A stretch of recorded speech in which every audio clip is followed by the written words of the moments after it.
Okay, let's go ahead and get started. So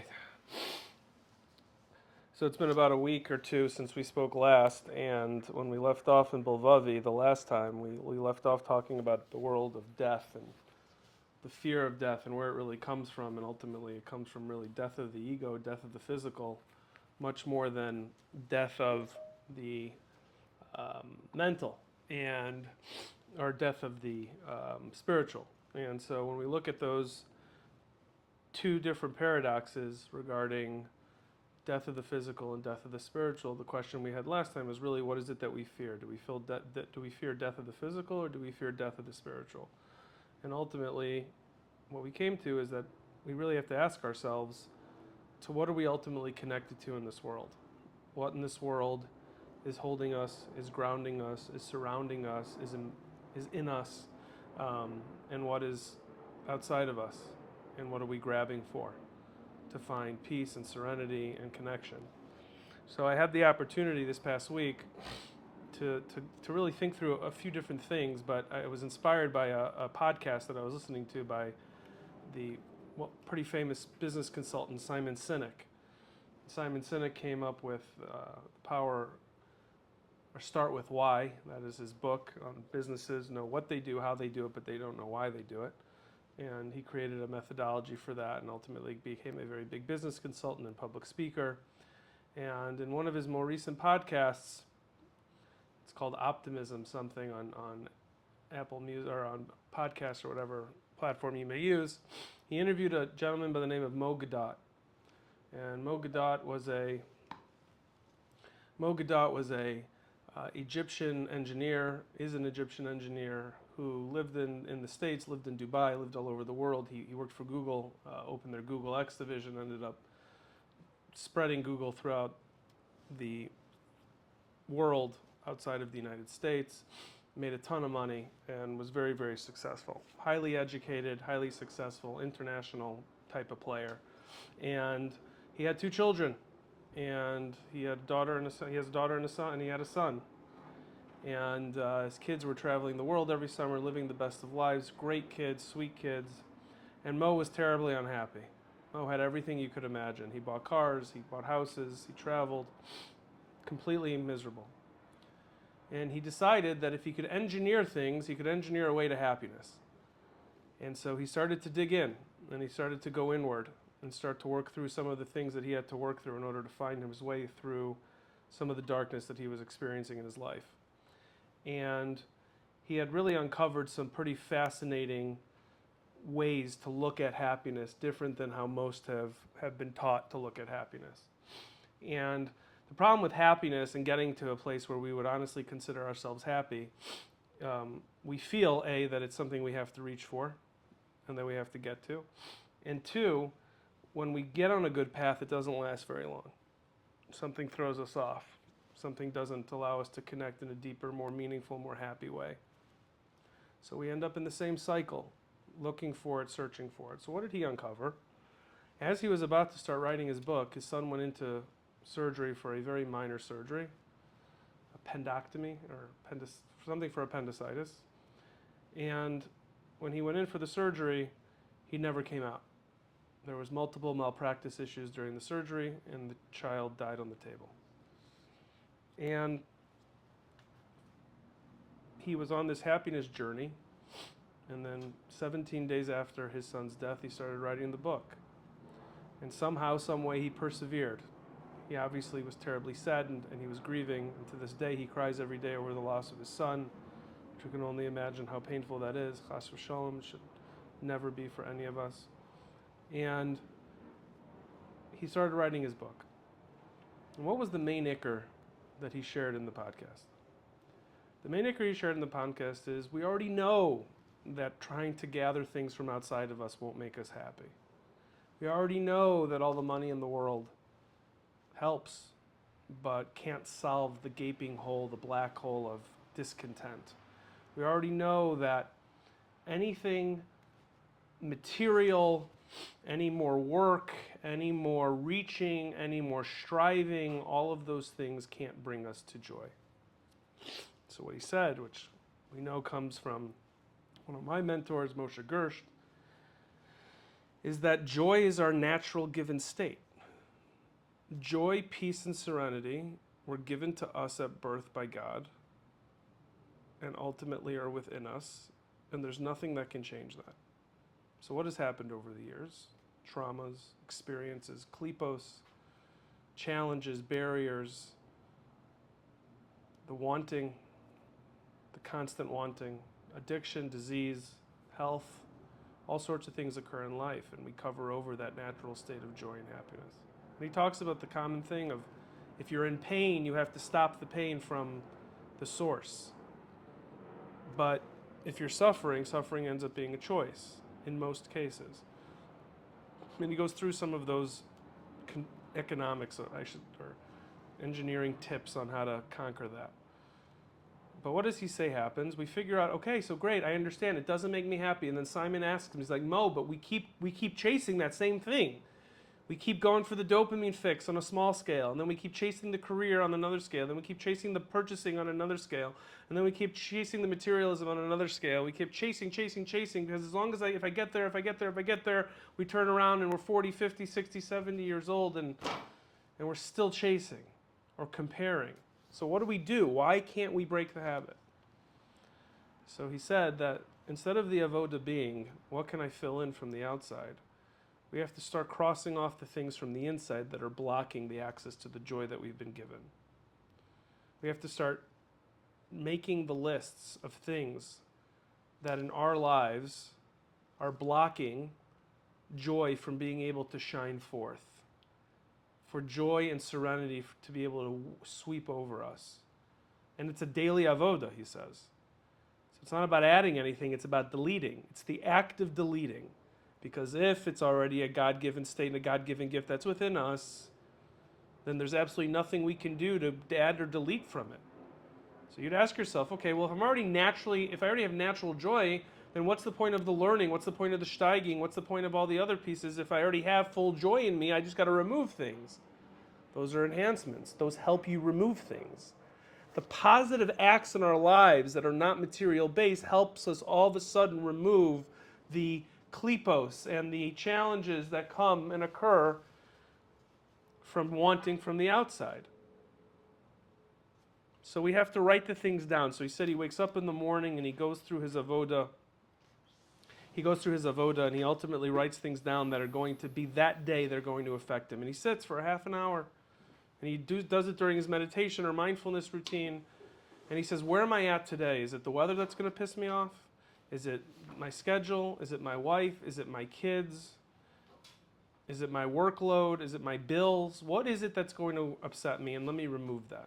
So you're going to say, you can't just remove all your responsibilities.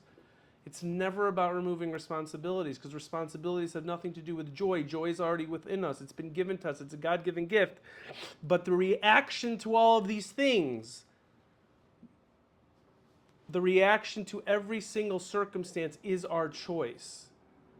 And he goes through a list and he starts to just cross them off. Okay, I'm stressed because of the meeting I have at 9. Okay, I have the meeting at 9 and I can choose not to be stressed and surrender that to God. And then he goes through the next thing. I've got to get to the gym and I've got to do carpool at the same time. So what can I do? Let me text my wife, hey, if I go to the gym earlier, can I do carpool? Yeah, okay, so I worked that out. That's done. So some are more pragmatic, some are more philosophical, some are more spiritual. But you get in the habit of saying, if joy is my nature, that means that the only thing that's blocking joy is from within, and I've got to take things out from within. So not only is it that we're not going to find joy and peace from things that are outside of us, but we're only going to find it from within us. And if we're finding it from within us and we're not still feeling it, there's going to be something we have to do to clear the blockage. And so what a beautiful way to think about things. And he wrote a book that I purchased. I just started it. But what a beautiful way to talk about the ability to connect to ourselves internally and realizing, wait a second, okay, I get that you've told me a million times it's all internal and nothing excited me. I'm still not happy. Now what? You want me to learn more? You want me to work out more? You want me to do those things? Those could all be true. But just by showing up and being radically present, that's where the peace and serenity is. And he goes through that. Because the vart across the board is always the same when it comes to how we show up in the world. If you show up in the present moment, there's no one listening on the camera or on the Zoom right now, and there's no one in person that just walked in, that can say that in the moment they suffer moment to moment, they're in pain moment to moment. We are saturated with wealth and goodness and health and food and shelter and clothing and air conditioning and all the amenities that people didn't have 40, 50 years ago, we have. The present moment is usually very, very geschmack, but we don't get presents, so we're always living outside of presence. So the message from Bilvavi, the message from Mogidat, the message from Chasidus, the message from the Baal Shem Tov, the message from the Lubavitcher Rebbe, all of them is about showing up with the Eibishter in the present moment. And if we don't practice that, none of this is going to matter, because we're the only reason we're unhappy, and that's one of the big reasons for joy, is because we refuse to be here right now. Because right now everything is perfectly okay. But there's so much noise in our head, there's so much things coming through us that ultimately we want to be able to clear some of that noise. This is the avoda he was talking about. So I wanted to share that with you guys. Another avoda that I wanted to share with you guys, a personal one for me, is I've been dealing with, since we spoke the first year, with some stressful things at work. Nothing we're not overcoming, nothing we can't overcome, but things that were new to my business that started 3.5 years ago or so. And with these new challenges, there were more unknowns. And with more unknowns, Avishai Lev gets more anxiety. When Avishai Lev gets more anxiety, he becomes irritable and discontent. And when I become irritable and discontent, then I'm not a very good father. I'm not a very good husband. I'm not a very good boss. I'm not a very good friend. I'm not a very good member of Klal Yisrael. I'm not a very good Eved Hashem. All of these things very quickly dissipate. And for me, when I'm dealing with incredible stress, or I think I'm dealing with incredible stress, because there really is no such thing, my reaction is to knock things off that I don't find dear to me or that I find to be a burden. And for me, a lot of the times it can be the stuff related to tefillah. It can be the stuff related to my learning. It can be the stuff that isn't directly affecting my work, that isn't directly impacting my work, to make that pain go away, so those get knocked off, even though we know, and this chabur is all about the fact that those are the exact things I need to be doing more of in order to have those things alleviate themselves. So I'm in the same hamster wheel of complete opposite behavior that needs to be done in order to get to a better result. And Baruch Hashem, I'm able to notice some of those things. But one of the avodas that I had to do for myself, and they talk about gratitude lists, and I'm not so much into gratitude lists. Maybe it's because I don't like the word, or the word is a little cheesy for me, or friends are going to make fun of me for using the word. But maybe it's more of the fact that it's, what do I have? What do I have in my life? And what do I still want or need? And when you word it that way, you have an opportunity to get yourself in the mind frame of both of those things separately. So I made a list of the things that I have. And I'm not going to give myself an iron heart, nor does anyone really care, but the list was lengthy on what I have in my life today, as it stands on July 30th at 9:13 p.m. Central. I have a list of things that are, all the important things are completely checked. Baruch Hashem bli ayin hara. The things that I want, it was hard for me to even come up with it. And what was the last piece of the exercise? To just, again, I did this to get myself out of the state of poor me. How could this be happening to me? Why am I having these hard times? When it couldn't be any more the opposite.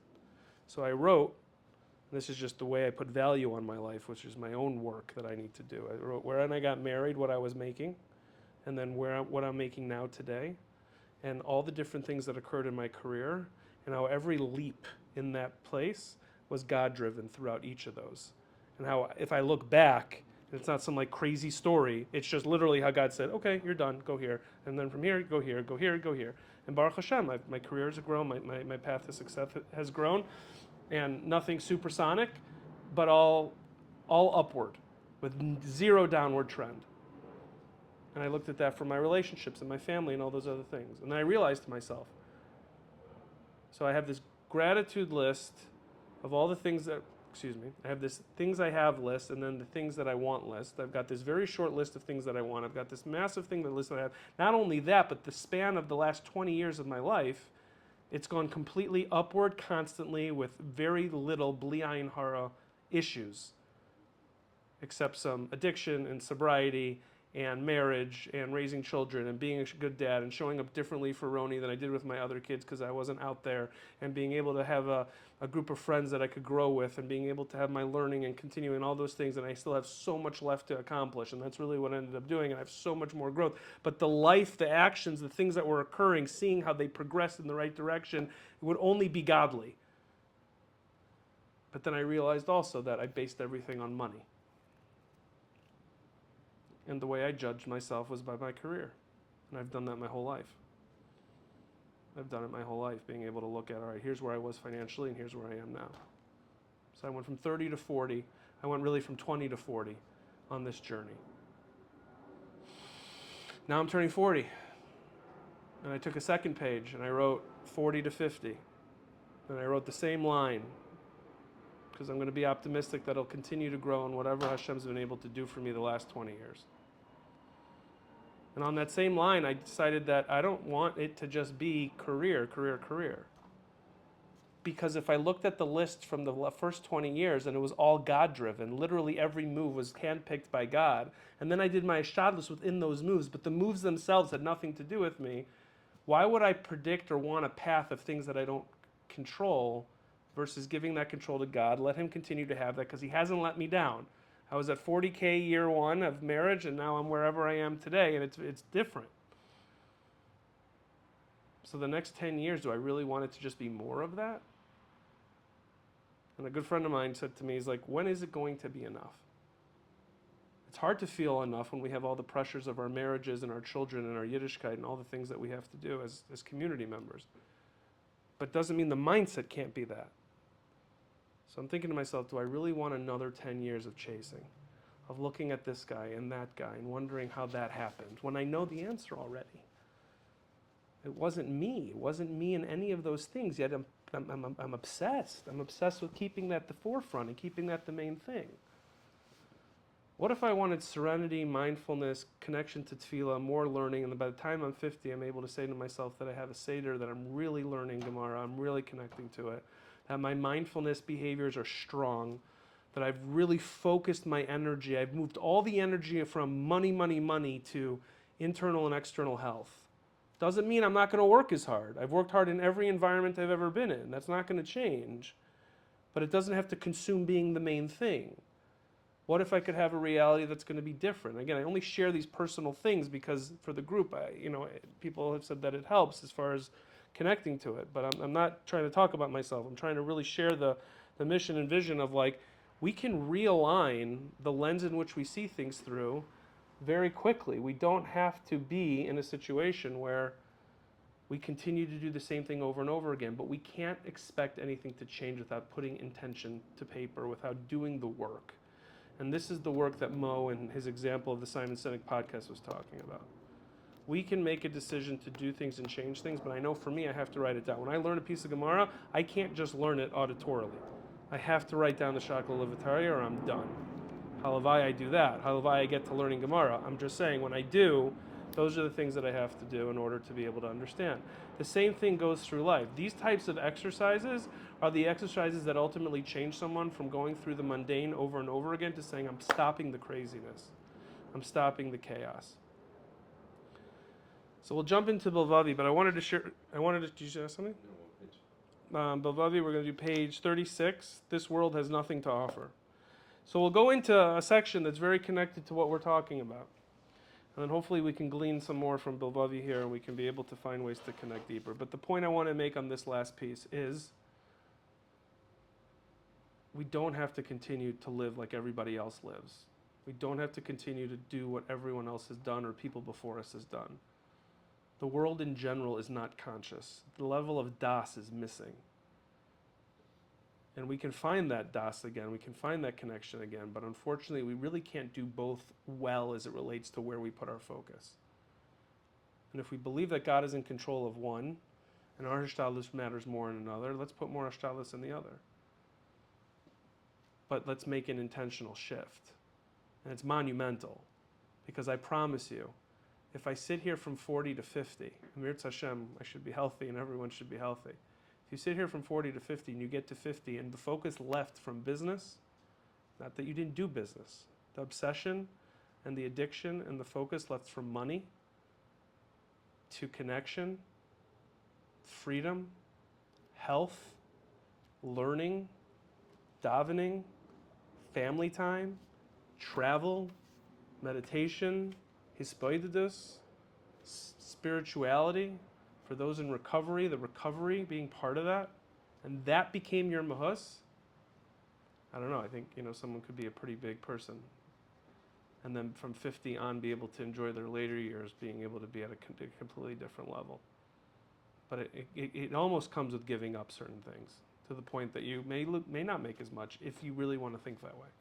And you got to be able to sacrifice that. I'm not saying I'm there. I'm saying this is what I'm thinking about and trying to get to. Okay, the world has nothing to offer. The Heilige Bilvavi Mishkan Evne. A person should imagine to himself what it would really be like to leave this world and why he is so afraid of leaving it. When a person is clear about all the reason he fears death, he should then review the words of Mesilas Yesharim. And besides, for this connection to Hashem, what people think is good is nothing but futility. He should repeat this tens of times, even hundreds or even 1,000 times, until he acquires the attitude. Just like Chazara is the most important thing for a guy to get connected to his learning. Chazara of this type of learning is just as equally important. It just is. Bilvavi is so prescriptive, like we've talked about, in everything, that he means what he says in every single word. That 100 or even 1,000 times until he acquires it. It is written, it's not good for man to be alone. I shall make for him a helpmate opposite him. Simply speaking, a helpmate opposite him is good. And a person is tied to this situation on this world. But the true meaning of this is that when a person is too connected to his helpmate, a reference to the body, which his soul inhabits, as well as worldly matters, it's too hard for him to leave this world or his family or anything else that he has in this world. But when a person realizes that his stay on this world is so that he can become connected to spirituality, to the neshama, he will naturally want to leave this world when time comes, because he'd rather be a soul that isn't tied down to a body than to be a soul that is bound to a body. The big changes that we can choose to make in our lives is, are we going to live through the neshama or are we going to live through the body? Right now, 90% of my life is driven around the body. What food can I eat? What food is on the trip that I'm having? What pleasures are in store for me today? What's going to cause me discomfort? How do I deal with that discomfort? Why is there discomfort? Why is this guy making more than me? How come I can't buy this? How come I can't do that? How come if I do it I'm in debt? Why am I in debt? Or Gamzu l'toiva this, Baruch Hashem that. I'm going through some things at work. They're okay. This is what Hashem wants. It's His money. It's His business. I'm just operating it. We can make the list of what blocks our joy. We can cross out the things that give us the anxiety and the pain. The reactions are that same job. Two different complete reactions. The classic Avishai Lev reaction of overthinking and overstimulated and overworrying and overworking in order to get a result that I don't even fully control. Or Gamzu. It's fine. Okay, that guy has it. And again, the ha-ha with so much of what we see out there is the guys who have it make no mathematical sense that they're the ones who have it. But yet, we still are crazy enough to wake up the next day and be like, I need to fight to get more. As if we have a say. But we don't have a say. As if that's our main passion, as that's what people are going to remember us by. There's not one person in recent history that was a big veer in the city of Chicago that were remembered because of how fiery of a businessman that they were. They were remembered because of the tzedakah that they gave. They were remembered because of the type of person that they were. They were remembered because of the chesed that they were.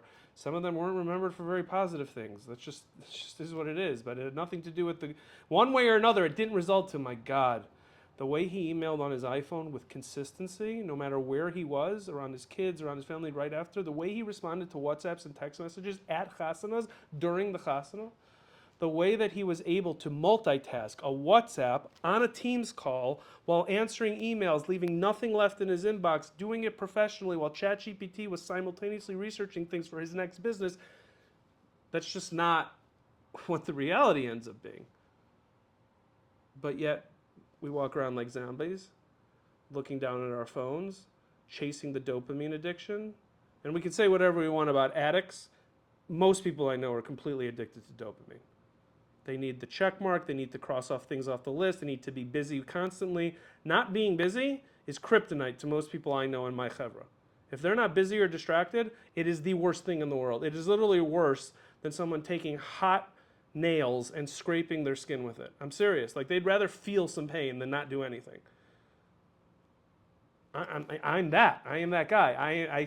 I went from drinking and drugging to filling myself with a tremendous amount of dopamine constantly. Dopamine and caffeine. However I can do it. And now I'm trying to peel back that onion because I can't imagine being 50 and having the same type of situation. When a person realizes that he stay on this world so that he can become connected to spirituality, to the soul, he'll naturally want to leave this body. When a person is sad, when he thinks about death, sometimes this is consciously. But usually it is deep in one's subconscious. It is really because he is too connected to this world and he doesn't want to give up. A person's avodah then is to truly reflect about this in a calm manner. He should understand that true joy can never come from connecting to this world. Shalom just took a deep breath.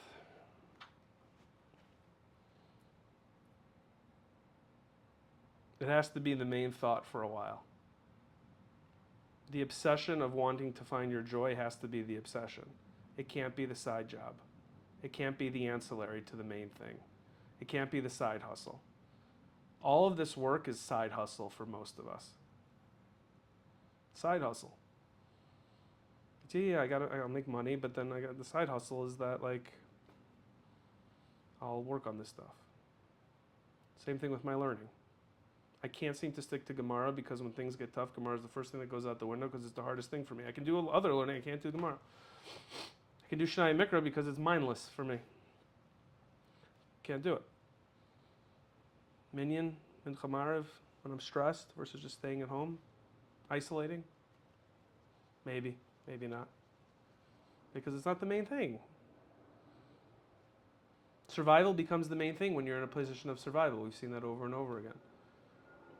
We don't have to survive because we're spoiled rotten. We live in the best of times, the most wealthy of times. We're in this beautifully and yet completely non-beautiful situation of our lives.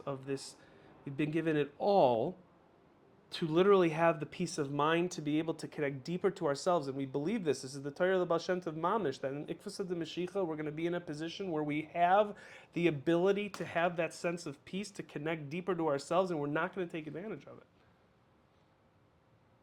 We've got all the creature comforts. 50 years ago, if they talked about how life would be today, in my house, which is not a fancy house, 2,600 square feet ranch in Chicago, with a fan and a sunroom and a TV room and a kitchen and air conditioning and water pressure and hot water. People would be like, if I had that, I'd finish us. If I had that, I would dedicate my life to chesed and I would do some work. But what else would I need? My mindset is I need at least 5,500 square feet. I need the same vacations are equal to everybody else. And I act on it. And then I come back from vacation, and then it's the same reality. Yeah, for a few weeks, it's where were you? Mykonos, how was? Whatever, Baruch Hashem. Everything's Baruch Hashem. When things are, Baruch Hashem. Nice tan? Yeah, I spent some time in the sun. It's got good sun in Mykonos. Mykonos is in Greece. It's not like, not Mykonos, Wisconsin. It's Mykonos, Greece. And I stroke my ego. My ego gets stroked. And then Tuesday of the following week, I'm back to where I was of, why am I not connecting to my davening? Why am I overeating? Why can't I get myself to the gym? Why do I want to drink after being sober for 6 years? Why? Because I thought that would make me happy. Doesn't say not to do it, but it can't be the main thing. The words of the Vilna Gaon are famous. This world is like salty water. The more a person partakes of it, the thirstier he becomes. Love that.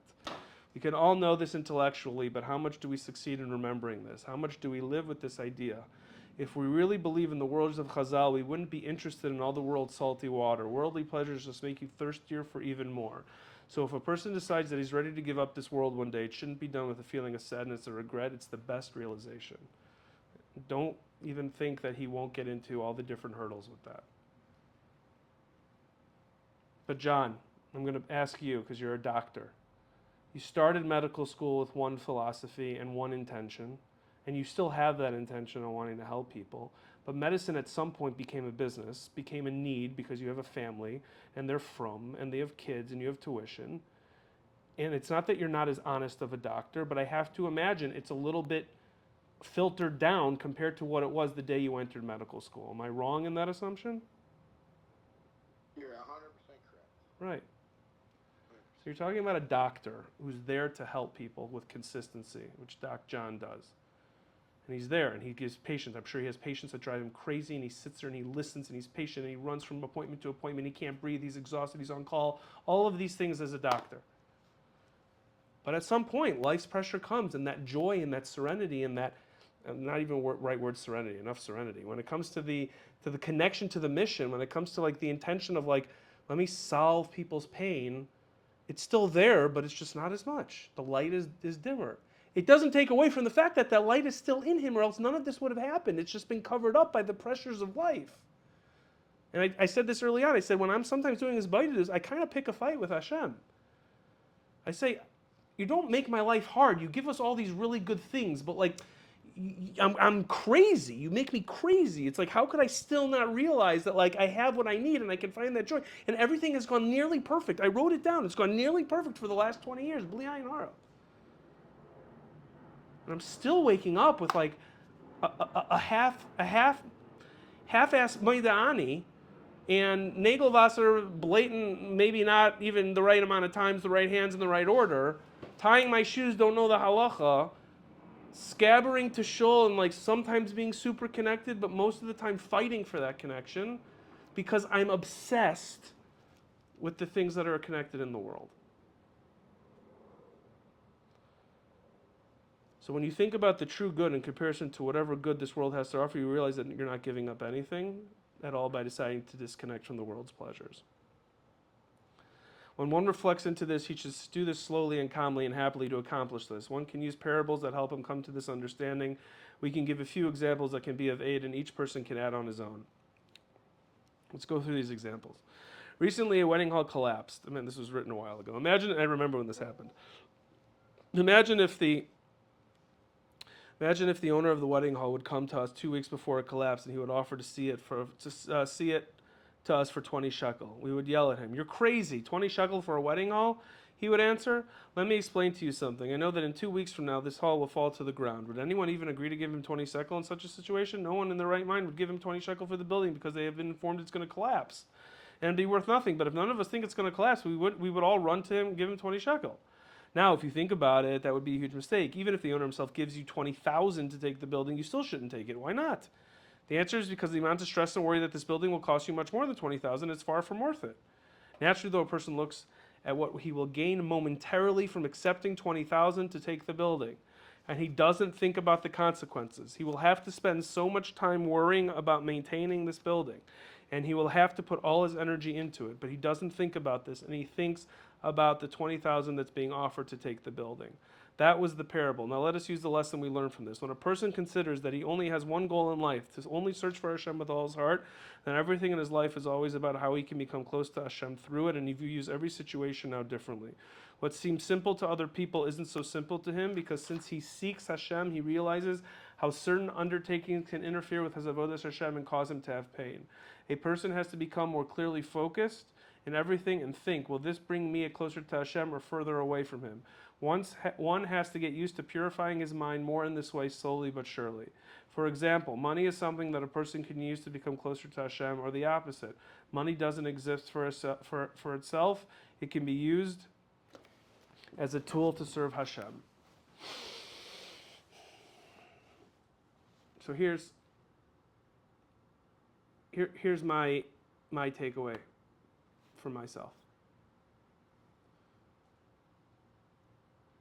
We have to decide, as Balabatim, which we all are, that we're in the working world and we're not in the four walls of the Beis Medrash, which causes a tremendous amount of confusion and distraction to us refinding our joy. But if we all agree that joy is our nature and joy is what's within us, then the answer has to be that we have to remove the blockages. The blockages, for the most part, for the many that I speak to, is that there's this feeling of impossibility to get to serenity or peace or forgiveness or okayness, and that we're constantly on this hamster wheel trying to find that. But if we were able to remove those feelings because the work didn't become the main thing anymore, then all of those byproducts of the work, which are the klippas blocking the joy that we just went through, wouldn't logic dictate that those would also start to dwindle and fade? That if we didn't make the main thing the thing that actually drives us the most crazy, that if we replace that main thing with another main thing, which is finding that joy and connecting to our health and well-being. Meaning if you weren't stressed about the money or whatever the pressures are that's driving you crazy to be successful at work, that means that everything else is... You missed one step. Before the stress. If life wasn't about work and money, then the stress wouldn't occur. The stress is a byproduct. The stress is what's blocking us from the joy. The anxiety is what's blocking us from the joy. The vard is that the reason why we have that is because we've decided that we have an order of things that are the most important to least important to us. I'll say it for myself, but I'll say it for Shalom too. The most important thing for us every morning is not, let me be connected to Hashem and let me be joyous and free today. Let me appreciate what I have. They're elements of our day. But the main thing is, how do I get precision heating and air conditioning to the next level? How does, Avishai Lev get dripped to overcome its challenges and continue growing? How does I afford this house that I want to get? How do I afford this car? All of the materialism. If we have a conscious approach, which takes writing, and I've got plenty of notes I can screenshot and share to you on my own personal notes on the writing of where our heads are at, and making the conscious decision to say that I'm going to start crossing things off the list. The gift we have through it all is that we will feel this joy. The hard part, which no one wants to talk about, but is the absolute truth, is that, we said it last time, everything doesn't always have to feel good right away. And if you're an addict, it's very hard to deal with that because you want the dopamine fix right away. That's why Chassidus and Panemius Satire for so many is so beautiful, because it hits the neshama. This is Emes Mamish, and this is Hashem's Torah Mamish because it hits the neshama. Versus a cow goring another cow in a field, and it's not. It doesn't take away from the importance. The Gemara is just as important. It's just much harder for some to stick with. Doesn't have to all be easy, but it gets a lot easier when that becomes our main thing, because then you're not working hard in both. Right now, we're working super hard in both.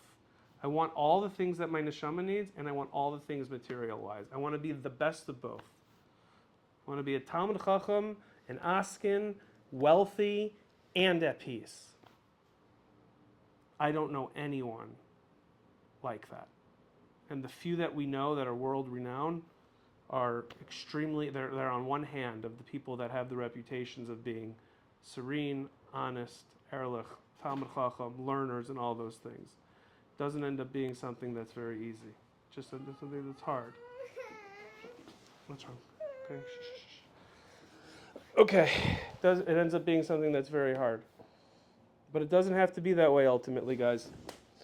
We can decide to make the switch. We just have to decide to make the switch. And the switch has to be authentic and real, and it can't be accomplished in both, being able to do both things. It has to be accomplished in being able to do one or the other as first priority. Everything has to be done, but the priorities have to change. So, like we said here in Bilvavi, if we can get to a place where we can realize that the world has nothing to offer, that we will end up dying being connected to it and not finding what we want, and that if we just decide to change priority and work desperately hard on that priority, that we can ultimately see that change. So I know for myself, I've got a compass of what I'd like to be able to accomplish over this next 10 years. Because 10 years flies by, every day flies by now, it's insane. But I also know personally I'm not holding where I need to be to get that done or realized or materialized or manifested, because I still have an obsession with the physical realm of things, the physical pleasures and the physical niceties and the competitiveness on something I just looked back on that I didn't control most of it. So hopefully for all of us we'll be able to have the strength to do that, and we'll continue. Next week I'll be away, but when I get back, Amir Hashem, we'll continue doing this, and we will start from page 38 for the true test. What does Hashem want? All right, guys. Thank you. You guys make me better. I appreciate it. Talk to you soon. Bye.